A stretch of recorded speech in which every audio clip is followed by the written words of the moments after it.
for today's presentation.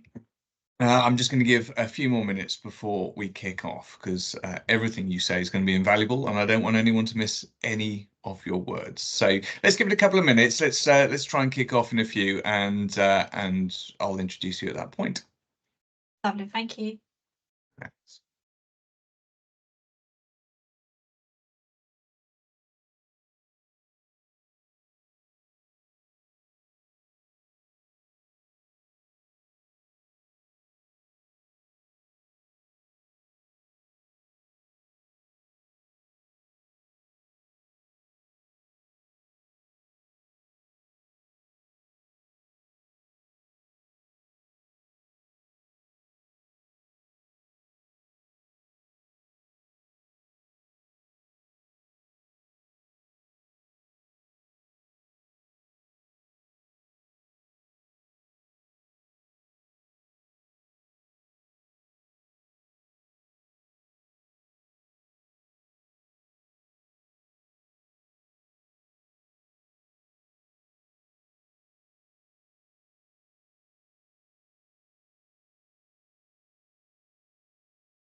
Right, I think that's probably enough to get us started with, and everyone else can join in. I'm just reading as we go there a message from Cynthia.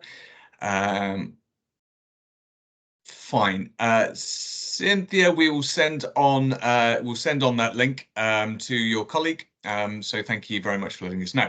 Look, ladies and gentlemen, good morning. It's nice to see many of you who came last week back on this one, and obviously some new faces as well. This is the most booked session that we're doing in May, mostly because, as most of us probably, we don't have much of a clue about visas, or at least we need a refresher every now and again. So look, without much of my talking, because there is so much to get through, today we are going live to the Home Office, specifically Nadia Douglas's Home Office, because she is working from home today. But Nadia is our visa specialist, our head of international admissions and compliance, and I guarantee you that every word she says is heavily weighted. So please do take as many notes as you need to during this.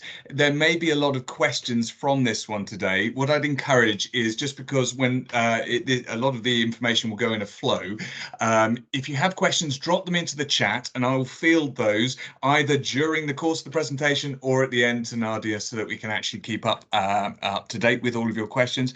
Otherwise, we will pick up on a Q&A at the very end. But without further ado, Nadia, a very good morning to you over in what seems like sunny Cambridge, and if I leave it to you to present from here. Thank you. Thank you, James. Good morning, everybody, or good afternoon, dependent on the time zone from where you're dialing in. Thank you very much for joining us today. It's an absolute honour. I haven't been long with MPW, it's just coming up to a year, and it's definitely have been a very exciting change for me, and I'm really glad to be invited for this presentation today. So half of my week I'm actually based in our London head office, as well as interacting with a lot of MPW London staff, and half of the week I'm in Cambridge, and well, one day of week I'm presenting from home office. So we will actually, hopefully you're all able to see my screen. Let's start. So in our MPW talk session today, we will start off with a quiz to break the ice. And before we actually go and dive deep into serious compliance immigration matters, we will then look at the main features of a child student visa route, its advantages and so-called disadvantages, slowly moving on to the best practice of how to submit a successful child student visa applications and things to consider, especially with the focus on safeguarding welfare and care of child applications at the moment. We will then move on to the final item of latest immigration changes, and we'll run through on those changes which are particularly relevant to MPW applications. We will also be sharing helpful MPW guides that we have designed with our marketing team, which hopefully aid your understanding of MPW cash assurance process, as well as how to prepare financial evidence and ensure that it actually meets the requirements for either child or student visa, and scoring the necessary amount of points in support of it. So any questions that you might have or concerns, we will address in our FAQs, and James has already helpfully explained. If you have a question in mind, but you feel that you might forget it before the FAQ session will start, please pop it through and then we will address it.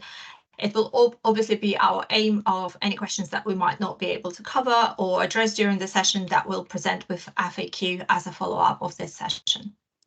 Okay, so shortly within your Teams chat, you will see a link shared by Jason, and it would be really useful if you click that link. I will stop sharing my screen for a moment and we'll present it with the QR code for our quiz game. So bear with me a minute.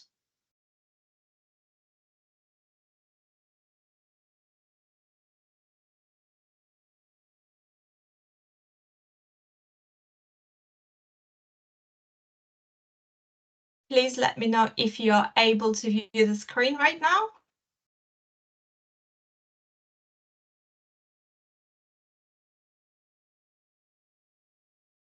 Is that visible? Sorry, I can't see any notes.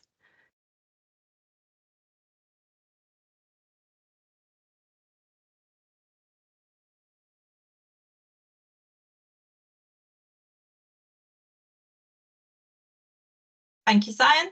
So alternatively, if you'd rather not click the link that Jason has just posted, which prompts you to enter the PIN, you can also use your smartphones and scan the QR code, which lets you in straight into the quiz room.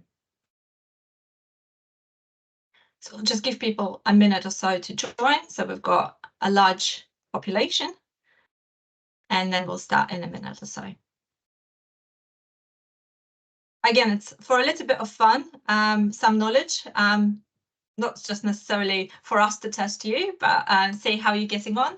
And we'll start with some questions were less serious and slowly move on onto more of a meaningful knowledge involving, again, CAS and programs that MPW has got on offer.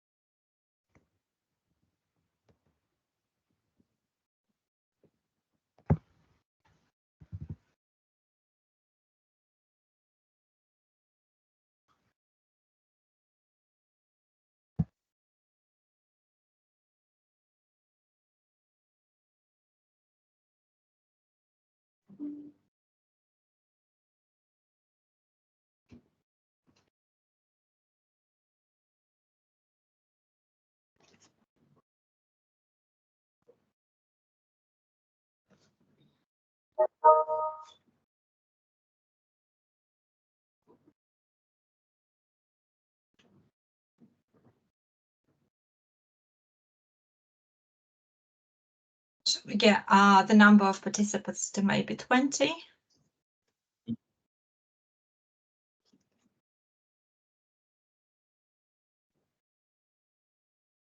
What kind of game is this?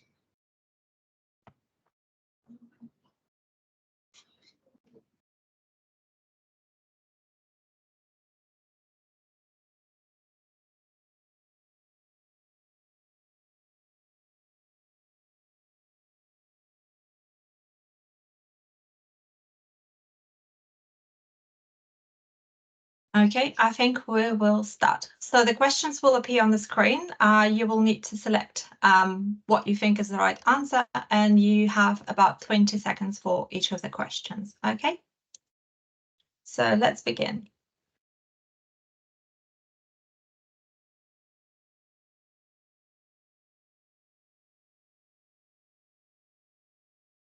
So what is the main visa route for studies in the UK? And your options are child, student or student, visitor or credit card visa route.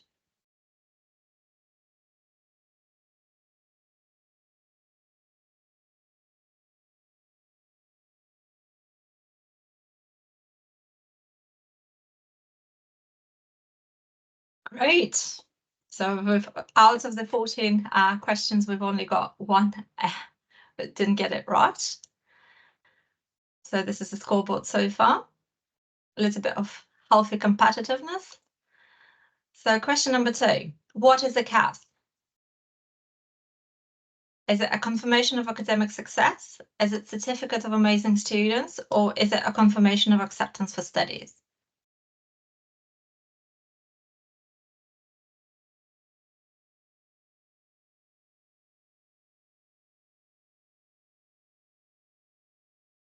Well done to those who have opted for yellow. That is indeed a confirmation of acceptance for studies. So the leading board is changing again. Let's have a look at question number 3. Which document is not required for a visa application? Passport, letter from home, proof of funds, or a CAS?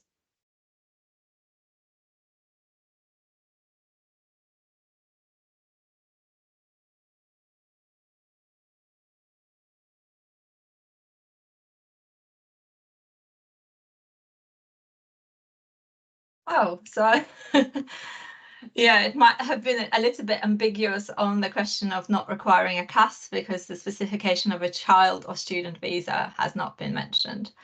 But well done to those who selected blue, letter from home.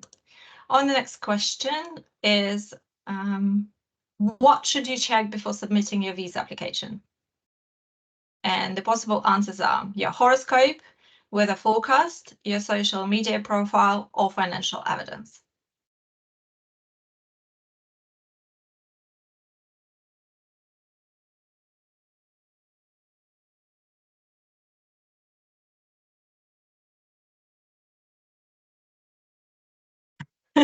Someone's been very superstitious if you're checking your horoscope before submitting a visa application. Well done.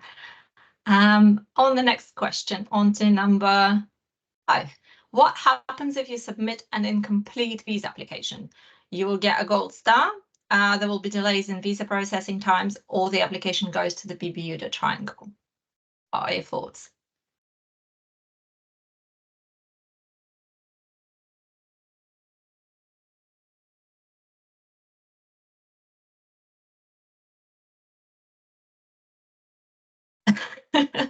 Someone is definitely feeling the fun streak this morning on answering those questions. So looks like the leaderboard is slightly changing. Good. Question number 6. What is the maximum age for a child student visa applicant?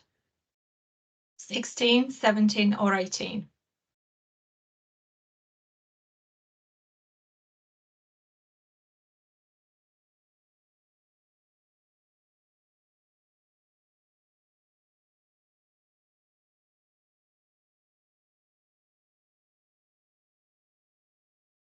Okay, so the correct answer is 17. So you have to be at the time of the application, age 17, in order to qualify for child student application. Let's have a look at the next question, number 7. What is the minimum age for a student visa applicant? And the options are 16, 17, or 18.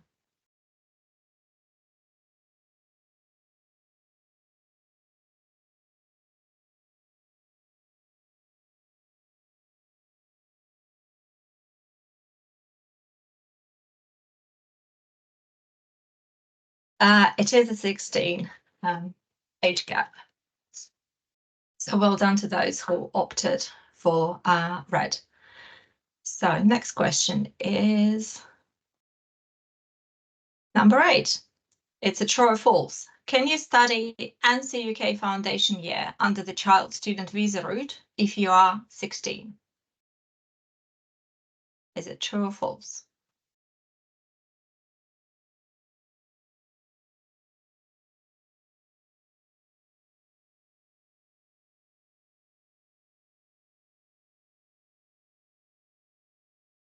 It's actually false, because age 16, but joining a foundation program that prepares you to direct entry onto higher education institution means that you cannot join under child student route. You can only do so under student.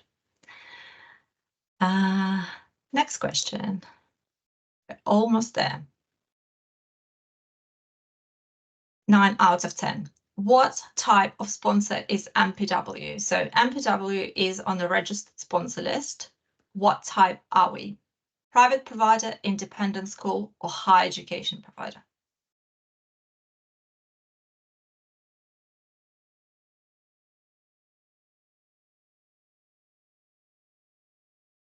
We're an independent school. Well done, the majority got that right. And the last question, before we'll check the lead board. What is the immigration health surcharge applicable? When is it applicable? Is it when the duration of visa is over 6 months, duration of course is over 6 months, duration of visa is over 12 months, or duration of course is over 12 months?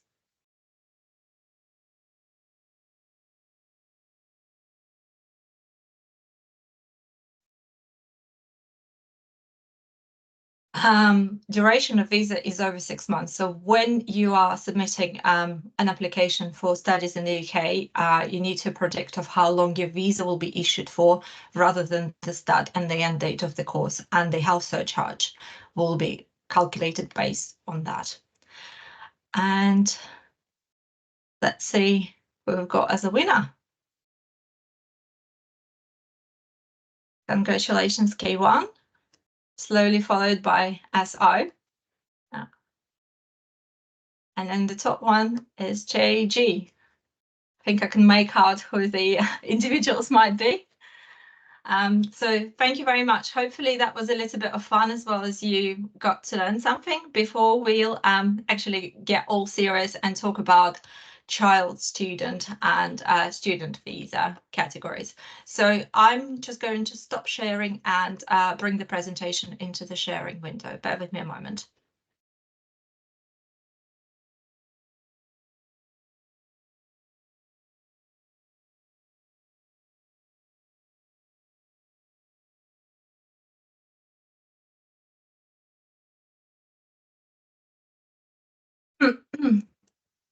So the child student visa still remains a little bit of a mystery, because I think with majority of providers and focusing quite a lot on actually supporting student application, child student is rather different. It's been formally replaced its name as a Tier 4 child, so you might still see referencing it as before, and even in some of the guidance documents, UKVI still prefer to call it Tier 4 child rather than child student visa. So the minimum age for this category, in order for you to qualify and apply, will be 4, and the maximum age, as we've just discovered through our quiz, is 17. So you can only apply on the child student visa route if you are applying for studies at an independent school. And subsequently, an independent school needs to be an accredited child student sponsor, and they will then be issuing a CAS, independent of how long the CAS is issued for, and that subsequently dictates how long the student can stay in the UK for.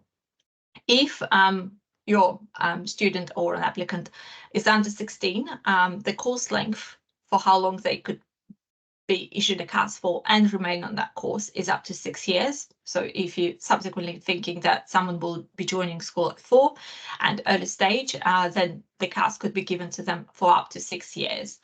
And the visa for that duration of a course will have an additional 4 months at the end of the course end date. If an applicant is aged between 16 and 17, then the maximum course length on the CAS that they could apply for will be 3 years. Plus, again, they will receive a wrap-up period of 4 months after the course end date. When the child student visa is granted, it allows students to actually work in the UK. So the work rights do kick in according to the UK regulation only for those who are age 16 plus, and they're allowed to work up to 10 hours per week during term time and full time in holidays. So holidays is any vacations that are listed outside of the term time and will be checked with relevant employers, and supporting letters will need to be provided when the employment contracts will be drafted. The cost of the child student application, whether you're applying inside or outside of the UK, comes at £490, but that is only the cost of the application. So what you have to bear in mind, you still have to look at cost of immigration health surcharge, at the cost of submitting an application in a visa application center. And sometimes if you wish for the application to be treated as a priority or super priority, that obviously attracts further costs. The courses that you can join are required to be taught at an independent school and in line with either national curriculum or regulated qualifications framework at level 3 or below. So what we've just discovered through the quiz is that you cannot join any foundation programs that prepares you for direct entry to a higher education institution, i.e. university degree. So that's why any programs that have a feature of a foundation within them, even if an applicant is age 16 at a time, you will not be able to apply under the child student route. You will have to follow the student visa route, and that will be additional condition of it as meeting the UKVI CELT requirement as well. So let's have a look at advantages and disadvantages of the route.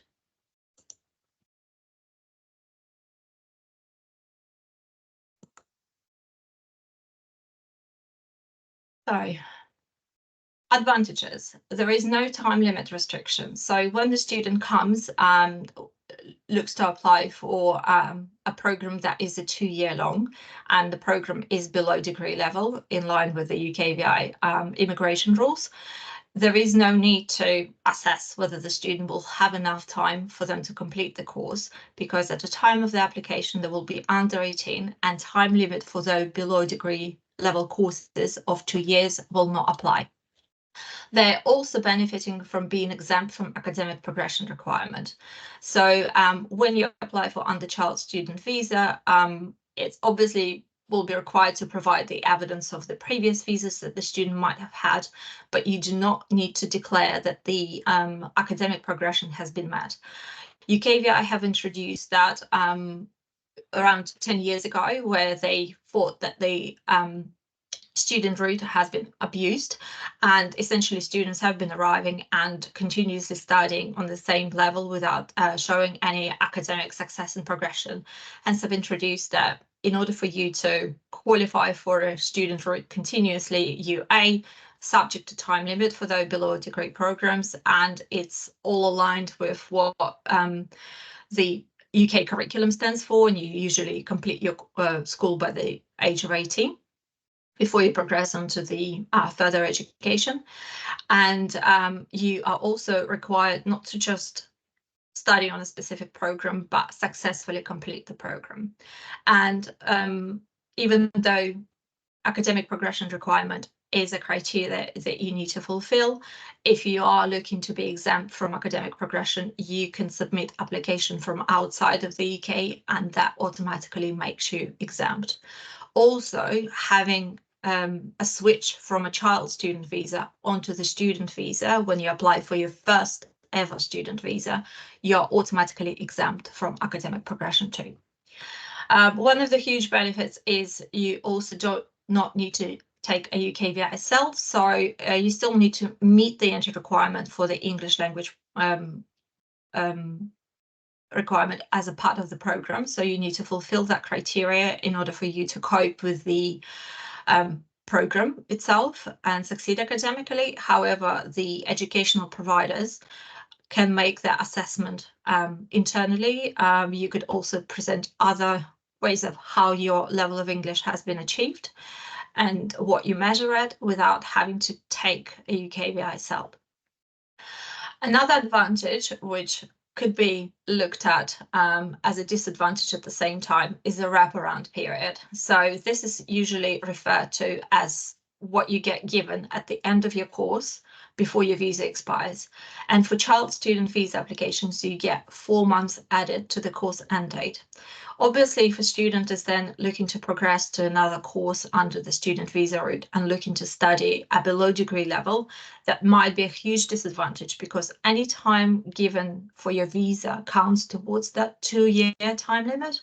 Whereas if you're looking to complete A-level program and wish to remain in the UK when you're switching from your visa onto the university degree course, it's certainly a benefit, because it will allow you to receive your results, receive a CAS, and subsequently submit a visa application within the UK. The benefit of applying for a new visa within the UK, it allows you, provided you paid for your visa on time and you applied before your visa expired, you can enroll on a course with the new sponsor while your visa application is pending. So you're protected by something known as Section 3C.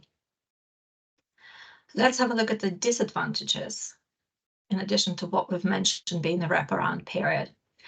So with the current focus of the UK VI, they are definitely getting a lot more serious for anyone applying to study in the UK or coming as a visitor, for anyone who is under the age of 18. So for any child student applications, as well as student application, if an applicant is under 18, the written parental consent is a must. So it needs to be signed by both parents. Obviously, if one parent is deceased and no longer is in the picture, then one parent signing the parental consent is okay. Also, in situations where one parent holds the custody of a child, it is acceptable to have only one signatory on the parental consent form. In situations where the student has been appointed legal guardian, so it's nothing to do with educational guardianship, it's a legal guardian who's been appointed by court to look after the child, then they are allowed to complete and sign that form.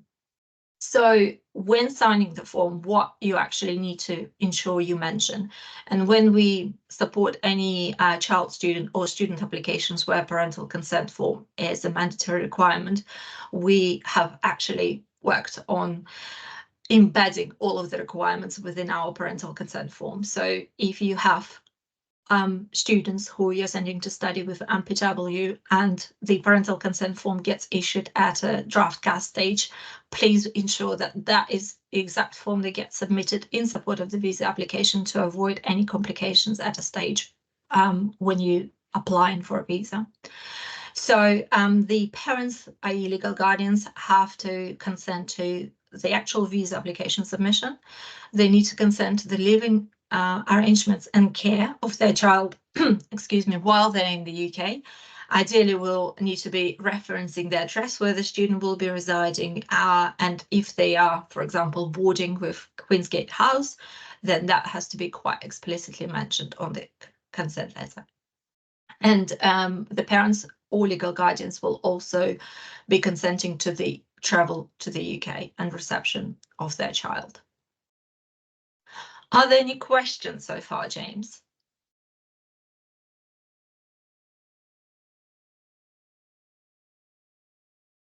I guess that's no. We're slowly moving on to the next one, is focusing on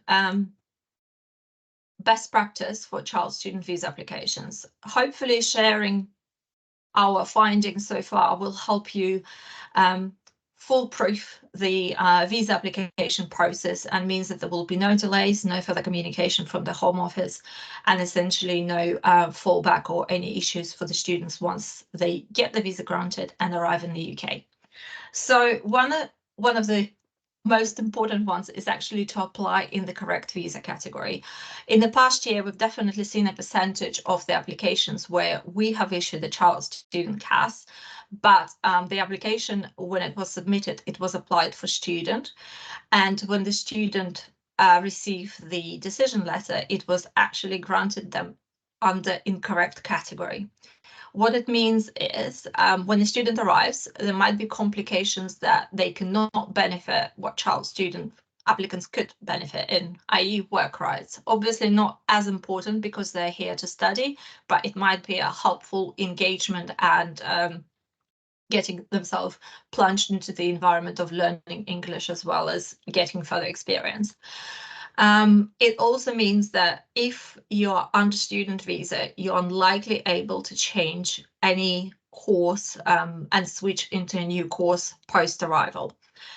Sometimes it might transpire that the students, upon being coached onto a specific program and meeting the requirements, when they arrive in college and further interview takes place, so the student changes their mind about their further academic plans, it's necessary to change their program and its direction. For example, one of the examples will be the student has joined A-levels, but they actually have more of an arty background and they wish to pursue a career in design, which the best probably change of circumstances in this situation will be to opt for portfolio preparation program.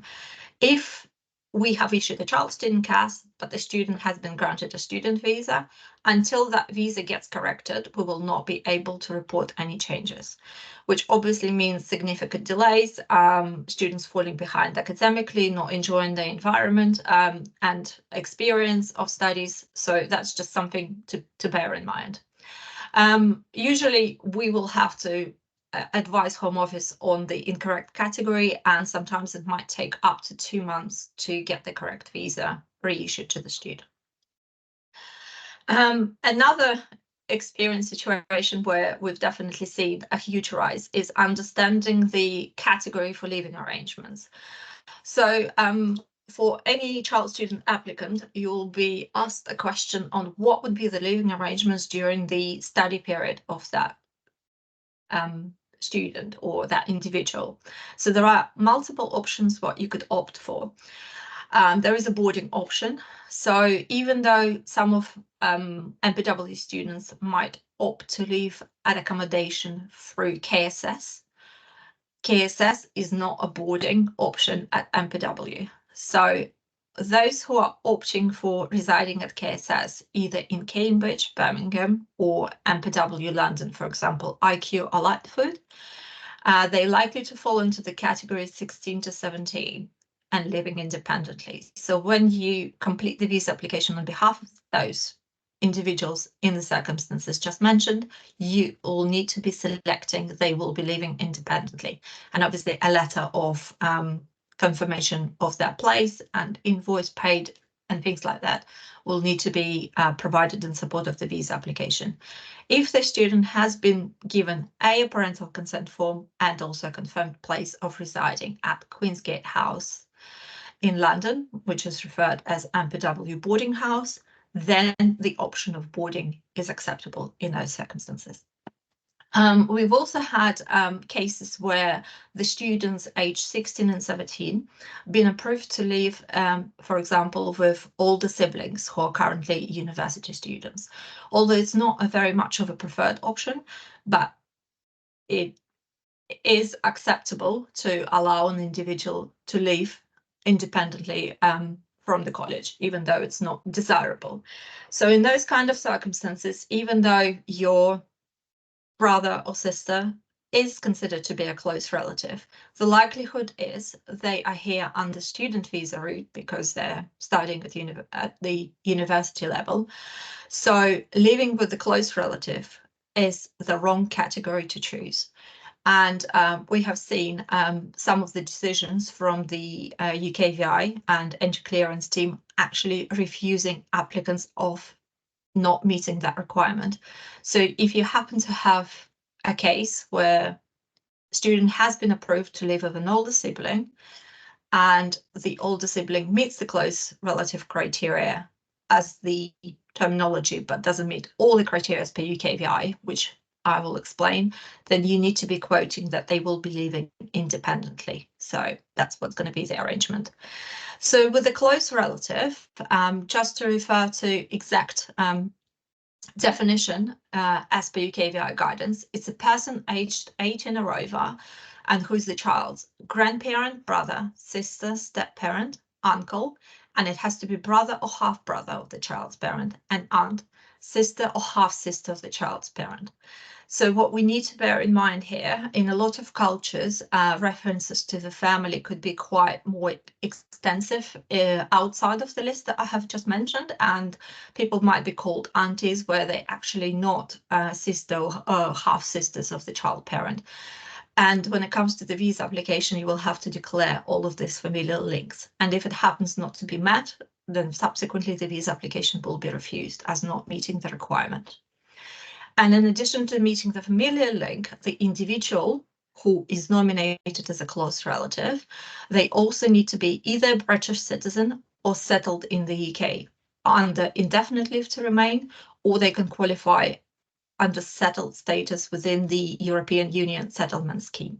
So anybody who, say, is on a limited leave to remain, they either have got a skilled worker route, entrepreneurial visa, they might be a student's brother who is in the student route, they cannot be accepted and meet their requirements. So the visa application will be automatically refused.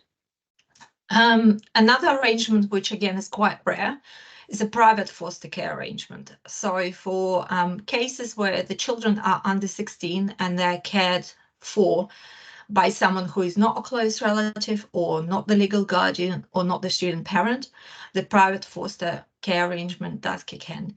Usually it's arranged through the guardianship companies for anybody who is under 16 and choosing to, for example, stay in our MPW Cambridge or MPW schools where the boarding house option is not possible.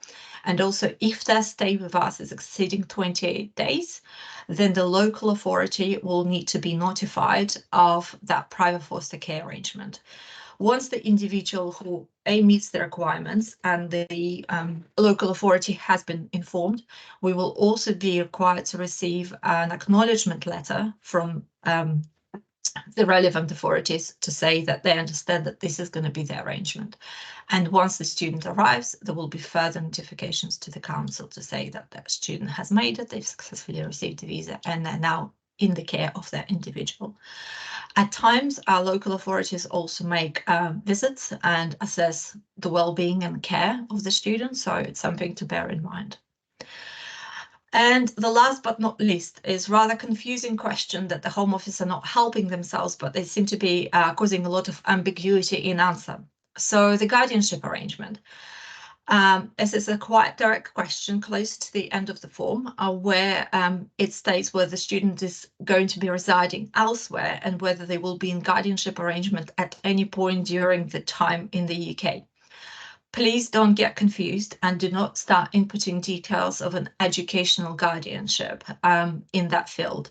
So the guardianship arrangement only relevant if the student has some sort of guardian who's been appointed by law to look after them during the time in the UK. In our experience, that hasn't been the case, and we haven't really come across any students who have got legal guardians appointed for them. So it's usually when people are in social care or anything like this. So I would strongly advise you just to make sure that the answer to this question is a no, because what we have seen is anytime when the applicant chooses yes as an answer and they actually then declare their educational guardian into that field, a lot of information to do about educational guardianship gets asked as a follow-on inquiry from the Home Office, and they seem to be getting quite frustrated with the level of information they want to see, including tenancy agreements, including any people who that educational guardian might be residing, and also they want to see all their IDs and all the immigration statuses. So it gets quite complicated, and more importantly, it's causing an unnecessary delay in the visa application processing. So anytime when that question pops up, please do answer no. And if you happen to have answered yes by in error, and Home Office does come back to you with further questions, please do come back to us and advise us so we can handle the response appropriately and obviously not affect the outcome of the visa application for that student. So just on the last bit for the best practice on child student visa applications is something quite important is the differentiation arrangements. So some nationals have been nominated to fall under within differentiation arrangements. And it means that they have been freed up from submitting supporting evidence of their qualifications or English level or the financial requirement evidence in support of their visa application. That doesn't mean that it might not be requested by a decision maker if they feel that they want to ask it, and sometimes they do spot checks. But something to bear in mind that even at a time of submitting an application, if you know that the individual falls within that category where they don't need to submit the additional evidence, you need to ensure that you have that evidence ready. Because if the Home Office come to you and ask, can you please send us the financial evidence, and it's nowhere near ready, and you haven't held funds for 28 days and the appropriate bank statement is not available, you essentially cause the delays, but also by not being able to provide response to the Home Office, that might lead to a refusal. So I have provided a link here which takes you to the list of nationalities and countries that fall within that arrangement. Because we're talking about child student, it's a separate paragraph within the appendix of child student visa, but also there is an identical list under the student appendix, and it's number 2022. So despite being flexible in terms of providing evidence of their qualifications and money and English language, those individuals are not exempt from providing the following evidence. They still have to submit their passport. If they've previously held a UK visa and it's in the shape and form of PRP, then that is a requirement. They obviously need to provide a CAS number, which allows them to apply for that visa. If an individual is under 18, then parental consent signed by the parents or the legal guardians, birth certificate and its official translation. So the birth certificate essentially works in support of the parental consent and confirms who is the individual's parent and why, and that they have the parental responsibility to sign that form. So for any documents that you might be submitting not in English or Welsh, you will be required to provide an official translation, and official translation, again, it has to be in line with UK VI set criteria, so it needs to have the individual's name, details of the any ways of how to contact them, i.e. email, phones. You obviously need to have a signature of that translator and their confirmation that it is a true translation of the document, the original that they've seen. And also, if a student is required to provide tuberculosis certificate in support of their visa application, that has to be submitted. Just because you might fall under differentiation arrangement, it doesn't mean that you're free from not submitting that. Sometimes there have been cases where an individual falls under differentiation arrangement, but then they decided to be very safe and submitted the evidence in support of their visa application, such as financial evidence.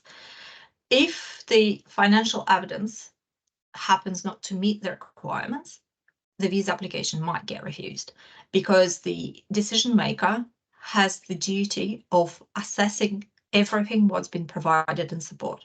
So this is one of these cases where less is more.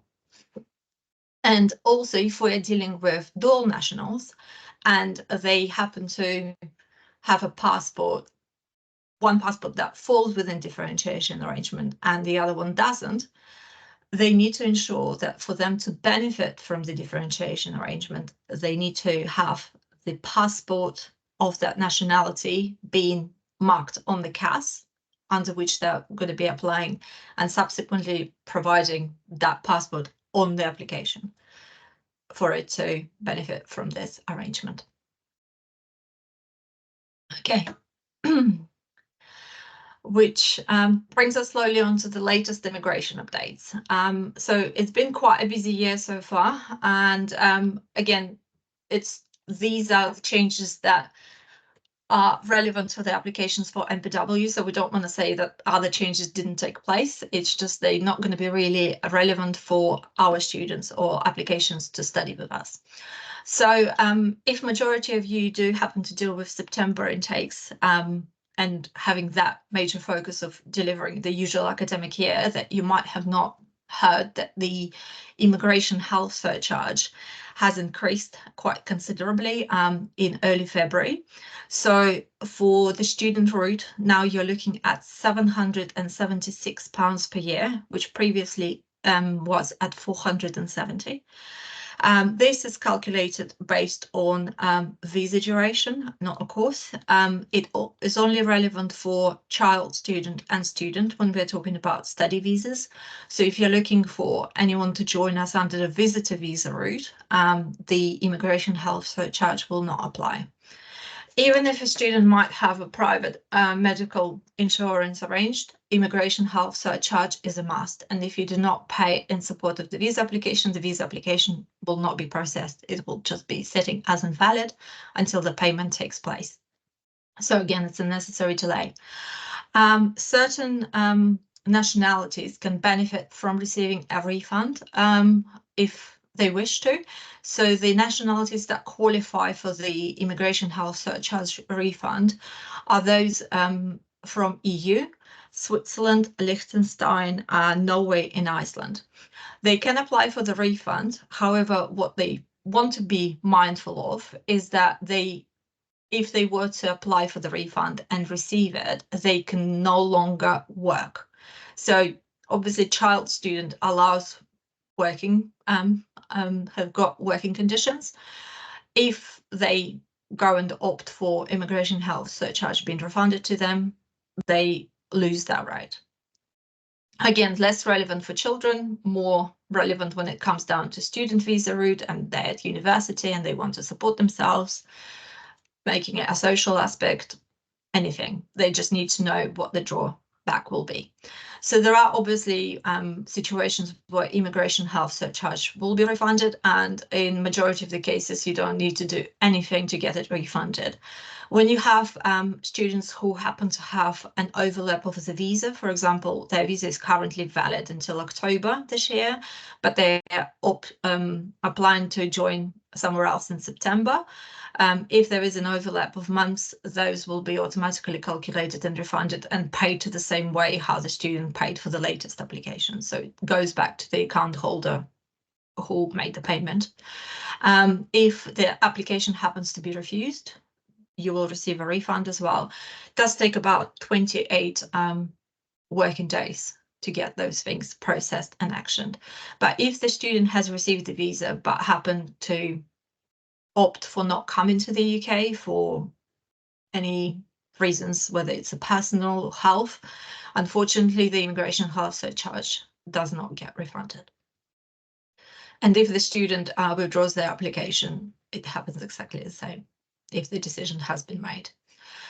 A next new change, an update is IGCSEs in English and English literature has been added as an accepted for CELT exemption. So previously it was only general certificate secondary education that was accepted in provision of UKVI IELTS, whereas now they've extended it to international as well. So this change starts from the applications being made on or after 4th of April 2024, and qualification needs to be awarded by a regulated body and also needs to be taken in the UK while the student was under 18. So the ideal scenario is someone is applying for a student visa, looking to study foundation, say from September 2024. They have completed a GCSE program while they were on the child student visa, and they have certificate or an official transcript issued by an awarded body. So they can use that document rather than take a UKVI IELTS to meet the condition of a visa. Another change, which again is to do with terminology and how the Home Office approaches parents, is they're bringing a definition of a parent. So that changes for any applications submitted on or after 6th of June. And the revised definition will no longer include a step parent. And essentially, it restricts the definition of a parent being only biological parents, legal parents, or adoptive parents. So when it comes down to someone signing parental consent form, step parent cannot sign that form if there are biological parents in the picture.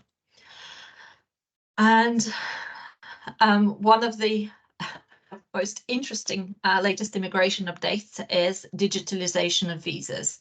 So as you probably have seen, any students who've been recently issued with BRPs in support of their student visas or their skilled worker visas, dependent visas, all the routes, their BRP has an end date of 31st of December 2024. That doesn't mean that it's the end date of their immigration status. It's simply the cut-off date to phase out the BRPs by. So the grant plan from the Home Office is from the 1st of January 2025, there will be no physical proof of an immigration status for individuals. And they are hoping that BRPs for students who are currently applying for a visa or will be applying all the way up until September, the BRPs will stop being issued by the end of October. So they are working in phases. However, it's very vague at the moment because at the moment they've started the pilot scheme of messaging and emailing individuals who had their emails accounts linked to the visa applications just to test how the process works. And that email invites an individual to create a UKVI account. For any of you who might have supported applications for EU nationals, that is quite a common thing, that when you apply for a visa, you don't get a physical endorsement in your passport, you don't get any stamps, you don't receive a BRP, and your visa is linked to the passport that you have submitted in support of your visa application originally. So at the time when you apply, you're invited to create a UKVI account. You need to then download an app, UKVI ID app, which allows you to present and provide your biometrics in support of your visa application. And once that change comes through, your visa, when it's issued, it's linked to that immigration document that you have used. The way how the Home Office presents the idea is that from June, when you do apply for your visa, you will be automatically redirected onto creating a UKVI account, and they will be publishing guidance on how this is done. And we will also be working on helpful guides and materials to assist our existing students, those who are under NPW sponsorship and those who are not, on how to create those accounts in order for them to ensure that they've got immigration status linked properly. Mindful thing on that is any students who currently hold digital visas, e-visas, and happen to change their documents, such as apply for a new passport, they need to ensure that they go to that UKVI account and link the new passport once it's available again. And then it takes about 2 weeks for the passport to be linked safely for the travel. Obviously, in the current plan and scheme of things, it's likely that they will not have a huge issue re-entering the UK. But from the 1st of January 2025, when everyone is expected to have only a digital status and physical proof of expired BRPs will not do, that needs to be very clear communication, guidance and support on those applications. We have been told that vignettes, which are issued for non-European nationals when they apply for a visa from outside of the UK, will still be in circulation until some point in 2025. We've got no period given as when they phase, but there will be a process in place where we will stop seeing those. Any students who will be applying between now and all the way, I would say until the end of the year, they will be in receipt of BRP, as well as the vignette, as well as they will be prompted to create a UKVI account. At the moment, anyone who doesn't have a UKVI account cannot do anything until the Home Office opens the gate to start the process.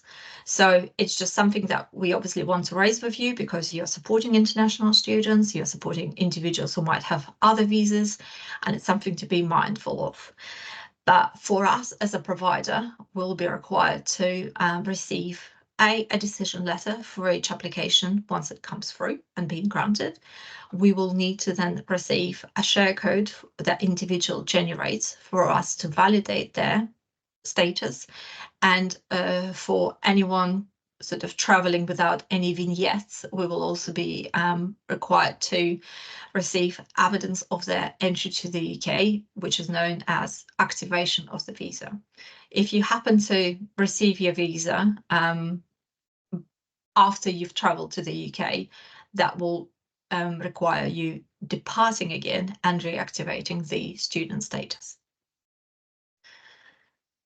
But for now, we've been told that for any re-entry to the UK, for any existing students, for anyone who is a holder of BRPs with an expiry date up to 31st of December 2024, they are required to continuously use those BRP cards and use it as a means of re-entering the UK.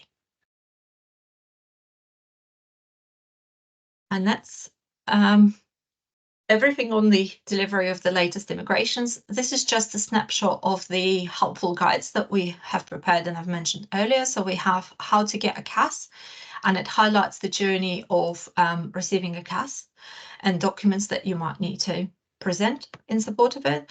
And also we've got how to meet the financial evidence requirement for UK study visa application. So it focuses mostly on living at MPW accommodation and the arrangements that you might take place. So these both of these documents are thumbnails, so they take you to the actual location of the file. And if anything that falls outside of the rules that we have specified, best that you get in touch with us and we can discuss it in more detail of the circumstances that might apply to a specific application or case. We've also helpfully guided and provided links to immigration rule website where you're looking separately on appendix finance, you're specifically focusing on child student or a student, as well as the student and the child student guidance. So everything has been made to kind of do a one source for all.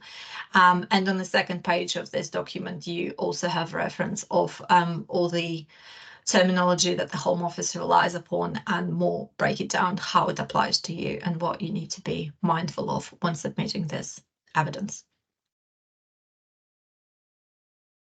And that's everything from me.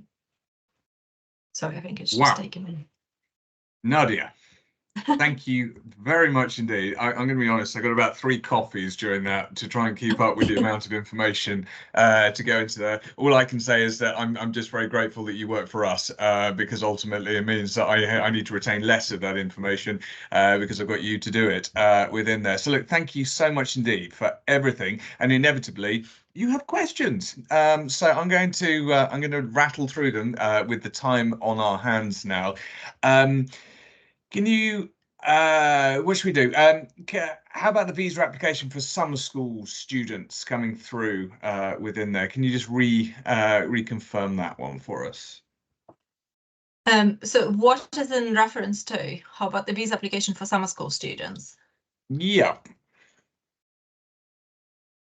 So I think when it comes down to visa application for summer school students, we are issuing certificate of enrollments, which are aimed at a visitor visa route. That's what the students should be applying for. As such, you don't really receive a qualification at the end of the program, hence we can't really do a CAS for such a short program. However, when it comes to anybody being under the age of 18, requirements of welfare, safeguarding, parental consent is the absolute key.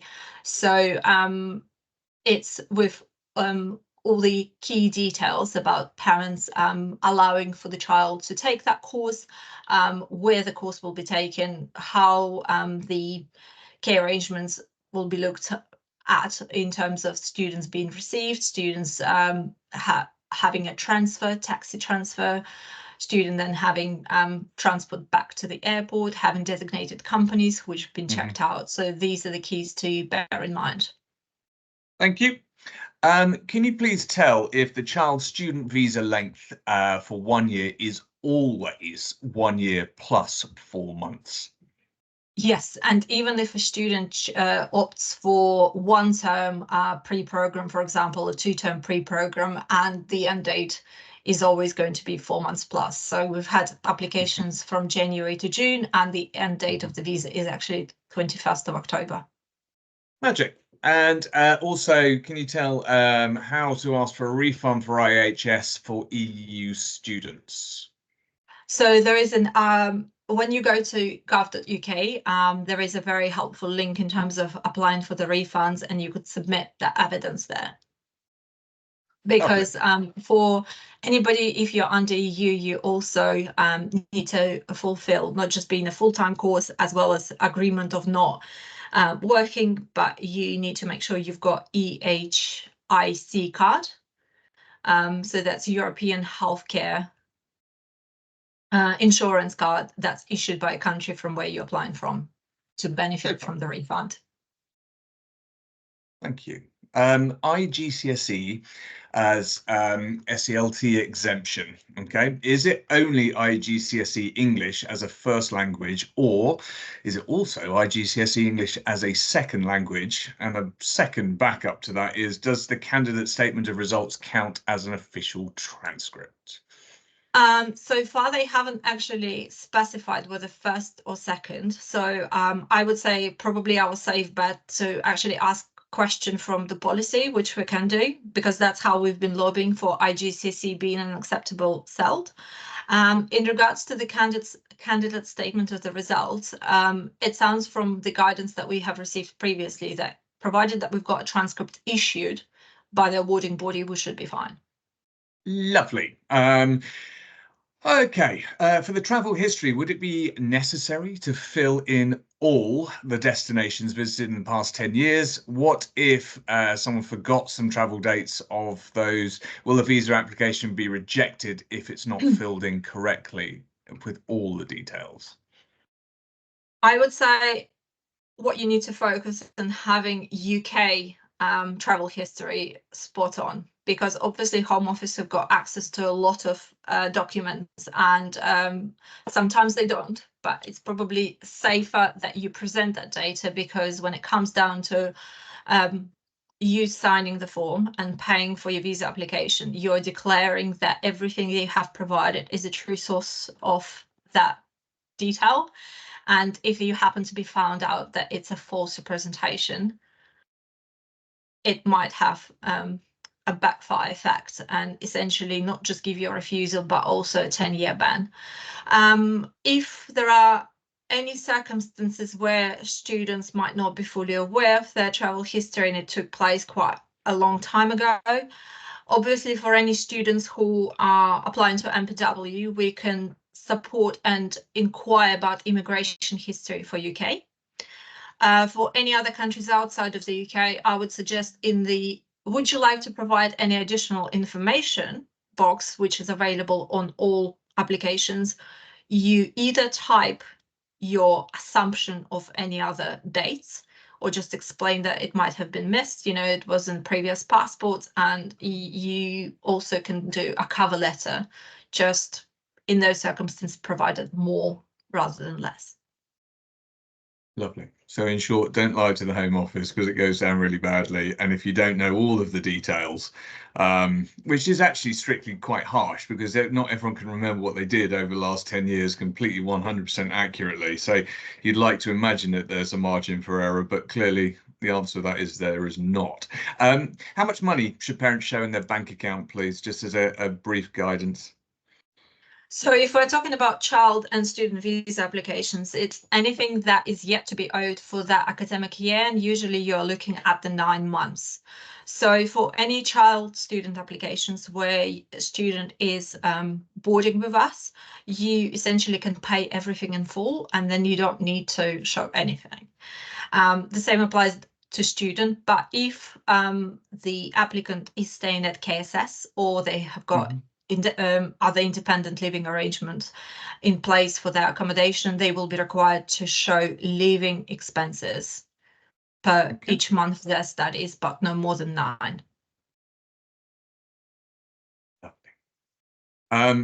Ladies and gentlemen, any more questions for Nadia at this stage? I don't think so, Nadia. I think the font of all knowledge that is you has truly given to us in the past hour and 5. So thank you so much for everything. This is obviously going to be a presentation that goes on to YouTube, so you'll have it there. If you need it as an actual presentation copy, please do write into us. We'll send it on to you. Nadia, can't thank you enough. Honestly, it was a tremendous presentation. Really very clear, very direct, cutting through an awful lot of red tape and jargon, so that we can actually understand it a little bit more. And thank you for giving your time so generously, and to excusing the quite terrible Home Office joke at the start of this presentation. For those who are remaining with us, thank you very much indeed for your time again for the 2nd week in a row. Don't give up on us yet. There are 2 more weeks left of this. Next week, the shameless plug right at the very end is we're on to arts next, and the UAL masterclass. So next Wednesday morning, come with pencils and paintbrushes and all the rest to listen to and join in actually interactively with the UAL masterclass next Wednesday. For now, enjoy the rest of your week. Thank you very much indeed for joining in, participating. Those who have put their emails in copy, yes, of course, things will be sent on, but the recording will be available shortly on the MPW YouTube channel. And in the meantime, have a very good day. Nadia, thank you. Ladies and gentlemen, goodbye. Thank you very much. Bye. Thank you.